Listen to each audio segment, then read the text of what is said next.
Buenos días, queridos hermanos. Dios les bendiga. Damos gracias al Señor por todo lo que hace en nuestras vidas, por nuestra salvación, por todas las bendiciones que nos sigue dando, a pesar de que nosotros fallamos mucho.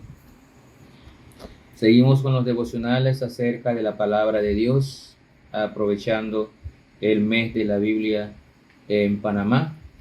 Y nuevamente aclaramos que aunque por una ley declararon el mes de las Sagradas Escrituras en septiembre, pero para todo cristiano la Biblia es y debe ser todos los días de su vida. Hoy queremos hacer un devocional resaltando ese papel tan importante que tiene la Biblia en la salvación de toda persona.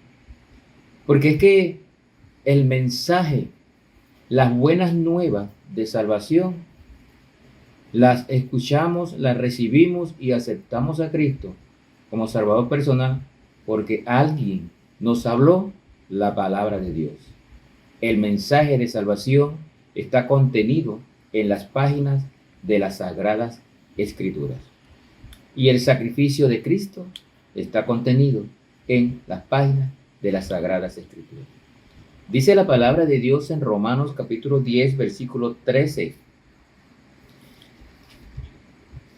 Porque todo aquel que invocare el nombre del Señor será salvo.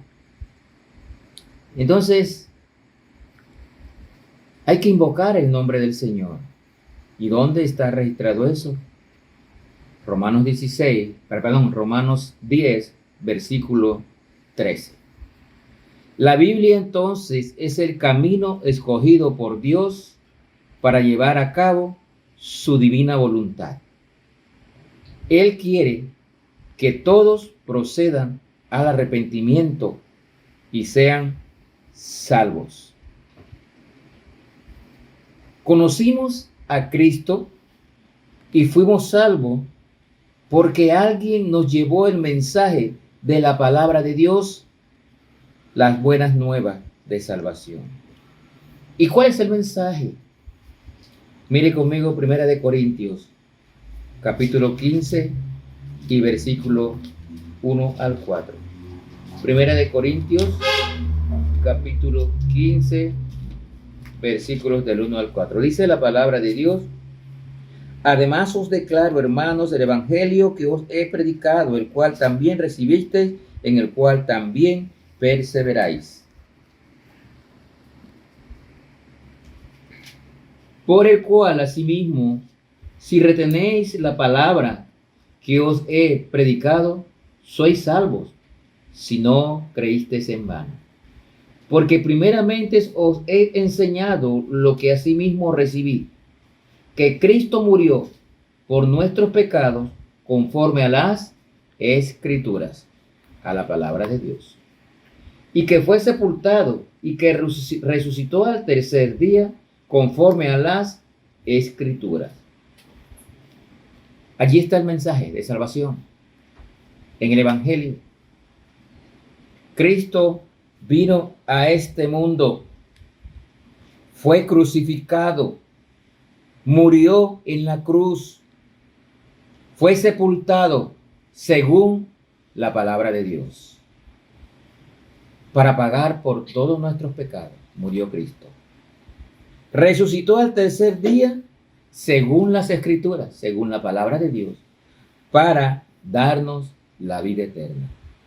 Ese es el mensaje que debemos difundir, es el mensaje que debemos predicar para que otros también vengan a Cristo y sean salvos por la palabra de Dios.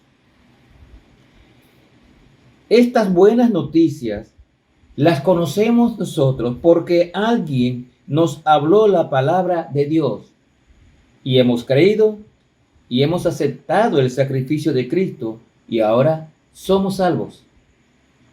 Por eso es tan importante también que nosotros llevemos el mensaje de salvación a otras personas para que también sean salvos. Es nuestra responsabilidad llevar el mensaje de la palabra de Dios a los que no conocen a Cristo. ¿Cómo oirán si no hay quien les predique la palabra de Dios? ¿Y cómo conocerán aquel de quien no han oído? La fe es por el oír y el oír por la palabra de Dios, dice Romanos 10, versículo 17. La fe entonces es por oír la palabra de Dios. Entonces la persona cree, acepta a Cristo y es salvo. Primera de Pedro 1:23. Primera de Pedro 1:23. Nos dice lo siguiente: siendo renacidos no de simiente corruptible, sino de incorruptible, por la palabra de Dios que vive y permanece para siempre. Siendo renacidos por la palabra de Dios. Cuando aceptamos a Cristo como Salvador personal, después de haber escuchado el mensaje de la palabra de Dios, las buenas nuevas de salvación, nacemos de nuevo, espiritualmente. Usted no puede ser salvo, no puede nacer de nuevo fuera de la palabra de Dios. El mensaje está contenido en las páginas de las Escrituras. Cuando depositamos nuestra confianza en Jesucristo, nacemos espiritualmente, porque la palabra de Dios es poderosa para penetrar hasta lo más profundo de nuestro corazón, y entonces nos convertimos en hijos de Dios. Somos salvos por gracia, por confiar en el Señor Jesucristo, por el mensaje que hemos recibido de la palabra de Dios. La Biblia nos da nueva vida cuando creemos. Estábamos muertos espiritualmente, pero recibimos la vida cuando el mensaje de la palabra de Dios nos llegó y creímos en Cristo como Salvador personal. Salmo 119:93. Salmo 119:93. Dice la palabra de Dios allí lo siguiente: nunca jamás me olvidaré de tus mandamientos, porque con ellos me has vivificado. Nos dio vida en la salvación, pero también en tiempos de aflicción. La palabra de Dios nos fortalece y nos anima. La palabra de Dios es viva. Estábamos muertos espiritualmente y mediante el mensaje que contienen su palabra, nos dio vida, nos anima y nos fortalece. Salmo 119:50. Miren lo que nos dice: ella es mi consuelo en mi aflicción, porque tu dicho me ha vivificado. Entonces, la palabra de Dios nos consuela en momentos difíciles y nos da la energía en medio de las aflicciones. Eso hace la palabra de Dios en nuestra vida. Nos da el mensaje de salvación, nos da vida cuando estábamos muertos espiritualmente, nos anima y nos fortalece en tiempos de aflicción. Que el Señor les bendiga.